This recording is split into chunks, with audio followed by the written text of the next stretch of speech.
save you some time. All right, so there are 3 of them, like I said. It's going to be theorems 3.10, 3.11, and 3.12.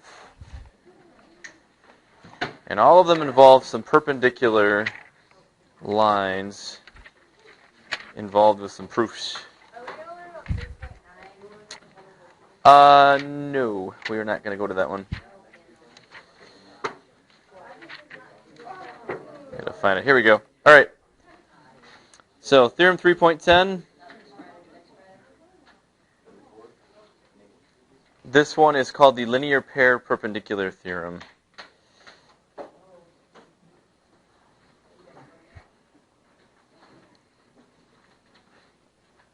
And I'm going to start using the symbol a little bit more too, just so you guys are used to that.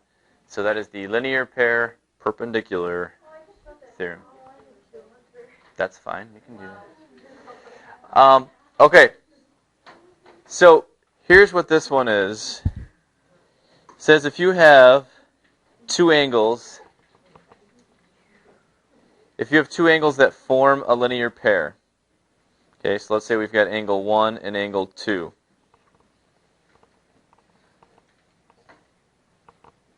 So the way that I drew that picture, it's obvious those 2 angles are a linear pair because they make this nice straight line underneath there. If angles 1 and 2 are also congruent to one another, okay, so this angle is the same as that angle, what has to be true about those 2 angle measurements? How many degrees do they have to be? 90. Okay, and if those angles are both 90, what kind of lines do we have here then? What does it mean when 2 lines make 90-degree angles? No. They are right angles, and if we have right angles, what kind of lines do we have? Perpendicular. Thank you. Yeah. Okay, so here's, in words, what we just described. So if both angles in a linear pair are congruent,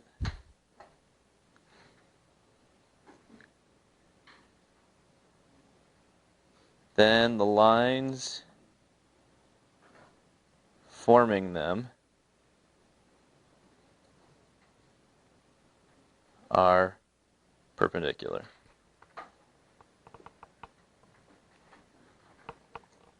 Okay, and it's because of that fact that linear pairs, the 2 angles have to add up to 180. If they're congruent, that forces them to both be 90. And then you got perpendicular lines. 90-degree angle, perpendicular lines. Okay? So, that's how that one works.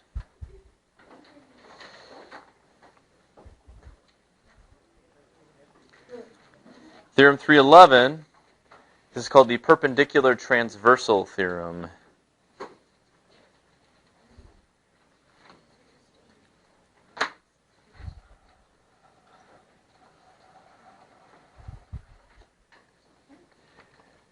All right, and the perpendicular transversal theorem is, well, let me just set it up for you here.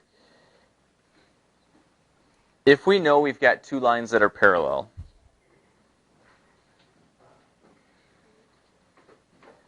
so let's say we got line M, line N, we know that they're parallel from the start, and then there's this transversal that comes down through them, call it T. If the transversal is perpendicular to one of the 2 parallel lines, then what has to be true about line T and the other parallel line? Also perpendicular. Okay?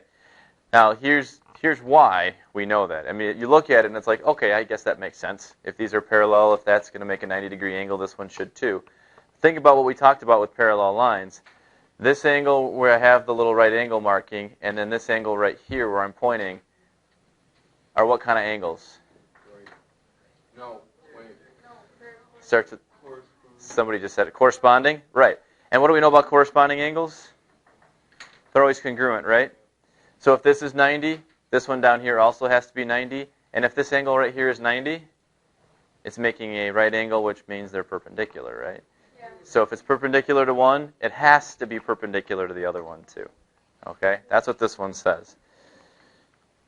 So if a transversal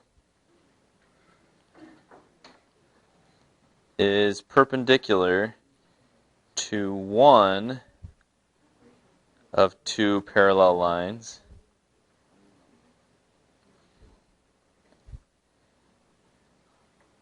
then it is perpendicular to the other.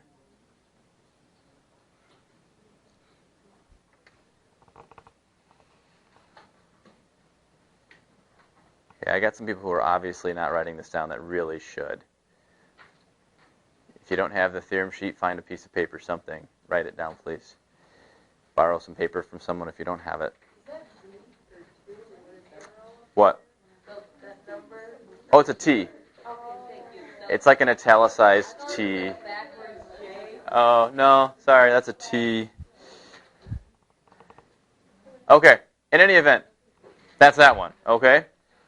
You got parallel lines. If the transversal is perpendicular to one, it's perpendicular to the other. Now, Theorem 312 is going to sound very similar. Even the name's a little confusing. It's like it sounds a lot like the other one. But this one's called the lines perpendicular to a transversal theorem. Now, you don't need to memorize that. Like I said, you write all this stuff down, you're fine. What to remember about this one is it's simply the converse of the last one you just did. And remember, a converse just takes the starting point and the ending point and switches them. Okay? So in the other one, we started by knowing the lines were parallel, and then we showed that the transversal had to be perpendicular to both. On this one, it's a way to show that the lines are parallel by saying something about them being perpendicular to start with. So I'll just write it out and we'll talk about it. So if a transversal is perpendicular, I guess I should use the symbol again. So if a transversal is perpendicular to two lines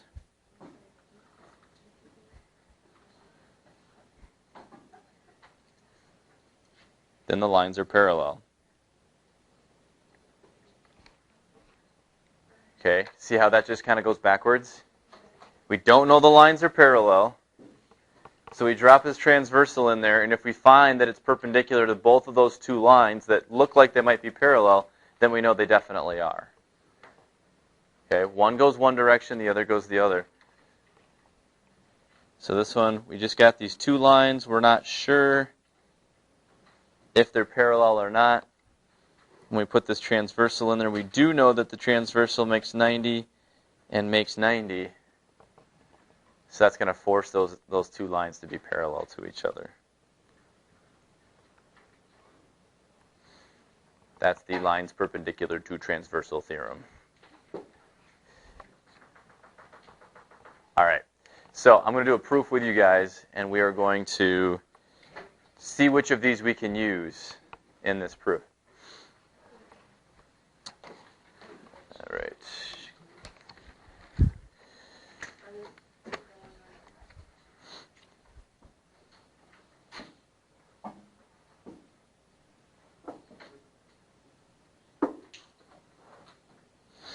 All right, so here's the picture. So you've got these two lines that appear to be parallel.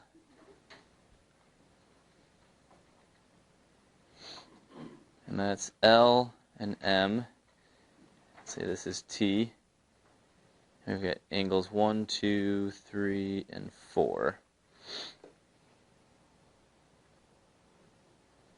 All right, and our given information for this is that L is perpendicular to T, and also that angle 3 is congruent to angle 4. And we want to prove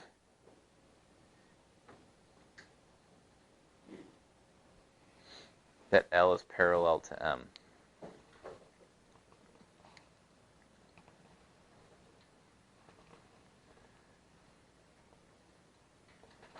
All right, so first things first, let's mark the picture with what we know is true. Angle 3 is congruent to angle 4. And also we know L is perpendicular to T, so this has got to be a right angle right here. Okay, so be kind of absorbing that in your head here for a minute. We'll get the given stuff written down in our first step here.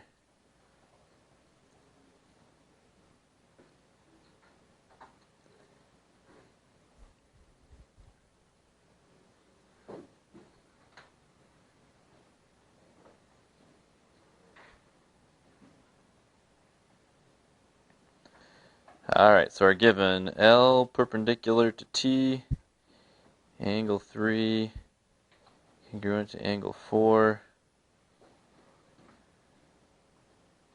given. Whoops, that's not a 2, that's a 1.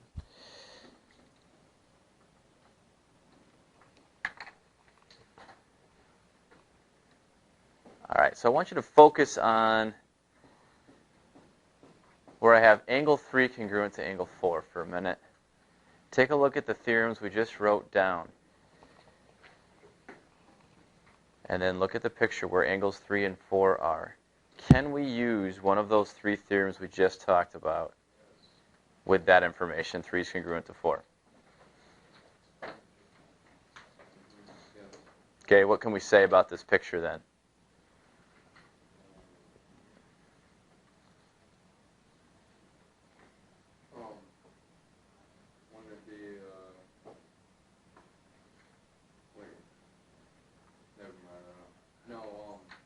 Angle 4 and angle 2 are congruent. I have no idea.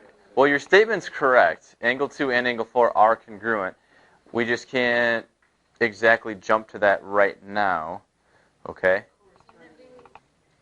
Nope. Yeah?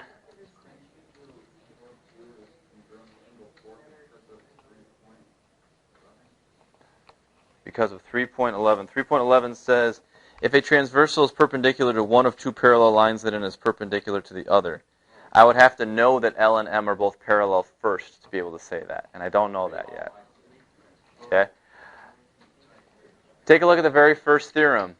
What's it say?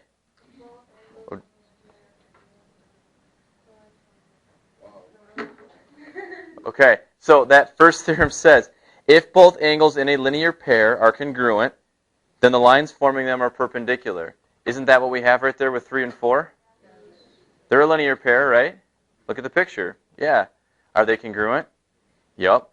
So it says, I can then say that the lines forming them are perpendicular. Well, what lines are forming them? Name T and M, right? So I can say that T and M are what then? Look at what the theorem says exactly. T and M are what? Perpendicular. That's what I'm going to say next. Yeah? Wouldn't you just be able to say that L and M are congruent because of 3.12? We don't know that it's perpendicular to the other line yet, though. Oh. I can, after I do this step, though. I got to say it first, though. So step 2, T is perpendicular to M, and that's because of theorem 3.10. Okay, so now we're closer. We know this is a right angle. We know this is a right angle. Okay, someone just said, can't we just use that last one, 312, that says if a transversal is perpendicular to two lines, which this one is, right, then the lines are parallel. That's exactly right. We can say that now, okay? But I had to show that this thing was perpendicular down here first, right? I can't use that theorem unless I know both of those are perpendicular. Now I do, so I'm good to go. I can do my last step when I'm done. So step 3 then is parallel to M, and that's because of 312. Because T is perpendicular to both L and M, I know that L and M are parallel, which is exactly what I was trying to prove there. Okay, so now I'm done. Okay, I think you have